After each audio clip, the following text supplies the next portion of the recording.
Concept الہی توحید واضح ہو جائے۔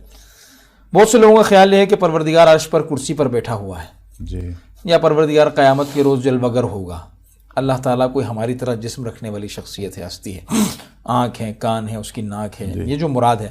تو خداوند متعال کی اگر ہم معرفت کی طرف جائیں تو خدا کو کیسے سمجھیں کہ خدا کیا ہے؟ ایک مختصر سا آپ سے چاروں تعارف۔ دیکھو جی، خدا نے خود قرآن مجید میں واضح طور پر فرما دیا ہے کہ اس کی مثل کچھ بھی نہیں ہے۔ آپ کسی چیز کو اس سے تشبیہ نہیں دے سکتے۔ لیس کمثلہ شیء، دنیا کی کسی چیز کو بھی آپ خدا کی مثل جو ہے وہ قرار نہیں دے سکتے۔ نہج البلاغہ میں امیر المومنین نے فرما دیا کہ جب بھی آپ خدا کے بارے میں کوئی چیز کا تصور کریں کہ خدا ایسا ہو تو آپ نے ایک غیر خدا کا تصور کیا ہے۔ خدا جو ہے وہ تشبیہ سے پاک ہے، وہ منزہ ذات ہے۔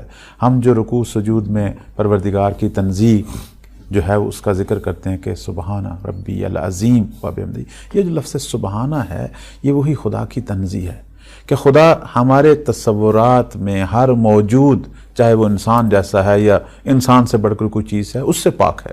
کیوں؟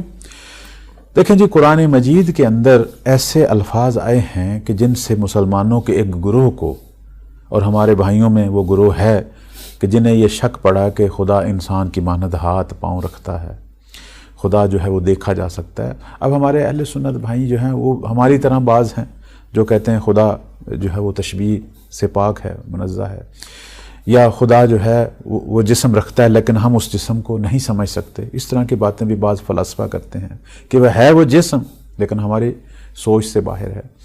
اب یہ ہے کہ کچھ فرقے ایسے ہیں جو کہتے ہیں خدا دنیا میں بھی دیکھا جا سکتا ہے بلکہ انسانوں کی معنی چلتا پھرتا ہے، اور بعض ایسے بھی فرقے ہیں جنہوں نے مسائل شرعی بیان کیے ہوئے ہیں کہ اگر خدا کو آپ دنیا میں دیکھیں تو اس سے کیسے ملنا ہے، کیسے سلام کرنا ہے۔ اس طرح کی باتیں خرافات بھی ہیں، آداب ہیں۔ اب ان تمام فرقوں کے بازار میں مکتب اہل بیت وہ حقیقی اسلام ہے کہ جو قرآن اور گھرانہ وحی کے ساتھ تفسیر ہوتا ہے۔ اس مکتب نے ہمیں بتایا کہ خدا ہر قسم کی جسم و جسمانیت سے پاک ہے، وہ لامحدود ہے۔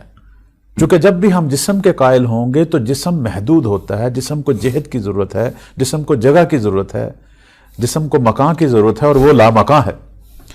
تو پروردگار کی معرفت کے حوالے سے پروردگار کی جو صفات ذاتیہ ہیں اور اسی طرح صفات سلبیہ ہیں، اسی طرح صفات فعلیہ ہیں، میں ناظرین کی خدمت میں عرض کروں گا کہ توحید کو پڑھنا جو ہے یہ ہمارا واجب فریضہ ہے۔